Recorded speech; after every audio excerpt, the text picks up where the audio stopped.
Hello friends, आज के इस लेक्चर में मैं डिस्कस करने वाला हूँ internal energy for closed system. बहुत ही इंपॉर्टेंट टर्म है ये internal energy when we talk about the thermodynamics law. Basically first law dq is equal to change in internal energy plus work done on the system given by equation 1 in the screen. तो internal energy is the function of temperature only. MCQ type question आते हैं जिसमें आपको mention रहेगा कि it is the function of pressure, it is the function of volume, but internal energy is the function of temperature for ideal gas. You can see here, and the basic formula for internal energy is NCV dt or MCV dt, specific heat at constant volume, change in temperature del T, and N is the mole. तो unit of CV is given by kilojoule per kilomole Kelvin. यहाँ पे kilomole में kg लगा सकते हैं, kilomole kelvin. और अगर जब ये मास के साथ में टर्म एसोसिएटेड है तो इसकी यूनिट क्या लिखनी पड़ेगी, kilo joule per KG kelvin. Conversion from mass to mole ये मैंने डिस्कस किया है अपने प्रीवियस वीडियो में, आप उसको देख सकते हो इसकी प्लेलिस्ट पे जाके। तो ये बेसिक फंडामेंटल समझना बहुत इंपॉर्टेंट है that the internal energy for the close system is the function of temperature not only for ideal gas. और and you remember this formula. अब based on the previous video और आज की इस video में जो मैंने डिस्कस किया अबाउट द इंटरनल एनर्जी, इसके बेसिस पे एक बहुत ही इंपॉर्टेंट क्वेश्चन करते हैं। मैं क्वेश्चन रीड आउट करता हूँ, उसका डायग्राम मैंने बना के रखा हुआ है यहाँ पे, आप देखिएगा। Rigid and insulated tank of 3 metre cube volume is divided into 2 compartment A and B. One portion volume हो गया 1 metre cube, like first portion is A, second portion is B. तो volume for first portion 1, pressure 0.1 megapascal and the temperature 300 Kelvin. For the second portion B, volume is 2 meter cube, pressure is 1 megapascal, temperature is 1000 Kelvin. Now if the portion is ruptured due to some means, portion break हो गया, then determine the final temperature state 2 लिख देता हूँ यहाँ पे so that it can be clear to you, final temperature and final pressure of the compartment। ये question बहुत ही simple है बट उतना ही ये फंडामेंटली स्ट्रॉन्ग बैकग्राउंड चाहिए इसको सॉल्व करने के लिए। पहली बात तो जब क्वेश्चन रीड किया मैंने तो ये क्लियर नहीं हो पाता कि ये फर्स्ट लॉ क्वेश्चन है, सेकेंड लॉ क्वेश्चन है या कैसा क्वेश्चन है। तो मैं इसको स्टेप बाय स्टेप डिस्कस करूंगा और चेक करूंगा। यहाँ पे वर्क ट्रांसफर नहीं हो रहा है, हीट ट्रांसफर नहीं हो रहा है, because the system is insulated. अगर मैं ए बी को कंबाइंड एक सिस्टम एज्यूम करता हूँ तो ये इंसुलेटेड है, तो del Q 0 and D W is also 0। अगर मैं रप्चर जो पोर्शन हो रहा है उसके वर्क को नेग्लिजिबल कर दूं बिकॉज यहाँ पे मेंशन नहीं किया हुआ, तो हमारे पास क्या बचता है from the first law, if TQ is 0, DW is 0, then automatically change in internal energy of the system is also 0. But अब आप यहाँ पे देखोगे तो 2 एनर्जी यहाँ पे आ रही है। इंटरनल एनर्जी 2 पार्ट में डिवाइड हो रही है, first internal energy for portion A and second internal energy for portion B. तो DU1 plus DU2, 1 is for portion A and 2 is for portion B. Simple, from the previous slide we can write out the formula.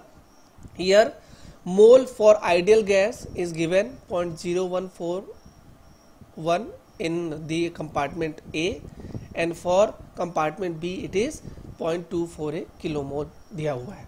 तो यहाँ तक मैंने formula लिख लिया। CV same है for ideal gas, NA 0.041 dt को simplify कर लेता हूँ मैं यहाँ पे, final minus initial temperature of the compartment plus N B यहाँ पे हो 245 into T F minus T two. तो सिर्फ देखिए इंटरनल एनर्जी से ये फॉर्मूला, ये क्वेश्चन सॉल्व हो जा रहा है फाइनल टेम्परेचर निकालने के लिए। तो यहाँ पे आप इसको सिंपल कैलकुलेशन कर लेंगे तो आपको मिल जाएगा ये final temperature, it is 900 kelvin. आप सॉल्व कीजिए, मुझे अगर आंसर गलत है तो मुझे आप कमेंट बॉक्स में बताइए। तो मुझे फाइनल टेम्परेचर मिल गया जब मैंने स्टेट 1 की बात करी। स्टेट 1 मतलब क्या कि जस्ट पोर्शन ए की इंटरनल एनर्जी, पोर्शन बी की इंटरनल एनर्जी जब दोनों मिक्स हो गए तो मैंने सिस्टम को एज्यूम कर लिया ये ऊपर वाला, ये पूरा सिस्टम। यहाँ पे फंडामेंटल चीज़ क्या है, अगर आप सिस्टम का सिलेक्शन जैसा मैं अभी डिस्कस कर रहा हूँ वैसा करते तो क्वेश्चन नहीं बन पाता।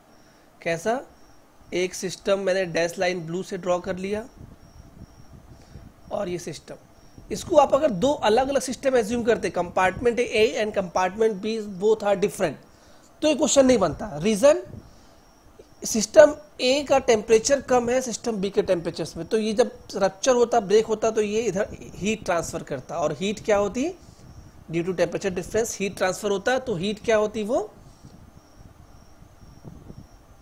सिस्टम की बाउंड्री क्रॉस करती, और बाउंड्री क्रॉस करने पे ये सिस्टम आइसोलेटेड नहीं हो पाता दो अजम्पशन के अकॉर्डिंग। बट मैंने कंप्लीट सिस्टम को एज्यूम किया है, उस कंप्लीट कंपार्टमेंट को एक ही सिस्टम यूज किया है, तो सिस्टम के बीच में विद इन दिस सिस्टम अगर कोई भी हीट ट्रांसफर, वर्क ट्रांसफर हो रहा है तो उसको कंसीडर नहीं करते जब तक कि वो बाउंड्री क्रॉस नहीं कर रहा है।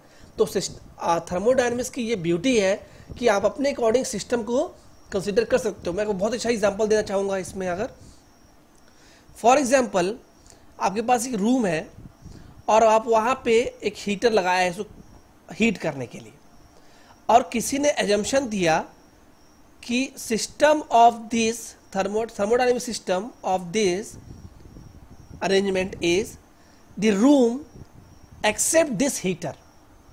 अगर ये एक्सेप्ट दिस हीटर हो रहा है तो मतलब क्या हुआ, यहाँ से हीट निकल के इस बाउंड्री को क्रॉस करके रूम पे आ रही है, तो यहाँ पे हीट ट्रांसफर फिनोमिना हो रहा है। बट वही अगर मैं सेम कंप्लीट हीटर इंक्लूड करके इसको एक सिस्टम एज्यूम कर लेता, तब ये हीट ट्रांसफर नहीं, तब ये वर्क ट्रांसफर होता, तब ये वर्क ट्रांसफर होता है। इस पे आप सोचिएगा। For more reference you can refer Cengel Boles, बहुत ही बढ़िया बुक है ये। तो आपके अकॉर्डिंग सिस्टम और सराउंडिंग आप सेलेक्ट कर सकते हो, उसके अकॉर्डिंग वो हीट ट्रांसफर हो रहा है या वर्क ट्रांसफर हो रहा है, वो चीज़ें आप यहाँ पे देख सकते हो। वही मैंने यहाँ पे ट्राई किया एक्सप्लेन करने का। अब वापस आते हैं प्रॉब्लम पे। सपोज ये आपका रप्चर हो चुका, एक बॉडी बन गई, तो for this you know the volume change नहीं हो रहा है क्योंकि फिक्स बाउंड्री है इसकी। Temperature you also know. अब आपको निकालना है P2। तो आइडियल गैस के लिए आपको PV इज इक्वल टू, जो मैंने यहाँ पे लिखा हुआ है, इक्वेशन काम आएगा।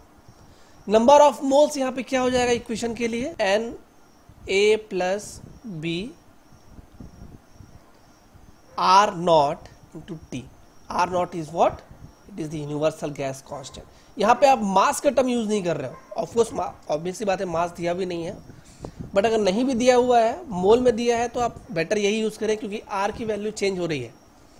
R is what, characteristic gas constant, but R0 is what, universal gas constant, इसकी वैल्यू फिक्स है। तो आप यहाँ पे वॉल्यूम पुट कर सकते हो, NB and Na, you can add this to values put कर सकते हो, और यहाँ पे फाइनल टेम्परेचर, फाइनल प्रेशर निकाल सकते हो। आंसर है इसका kilo pascal. Thank you for watching video. I hope आपको ये फंडामेंटल क्लियर हुआ होगा। नेक्स्ट क्लास में इसी के प्रॉब्लम को कंटिन्यू करूँगा मैं नेक्स्ट वीडियो में। Thank you for watching. पसंद आया तो लाइक करो, शेयर करो, सब्सक्राइब नाउ। Thank you.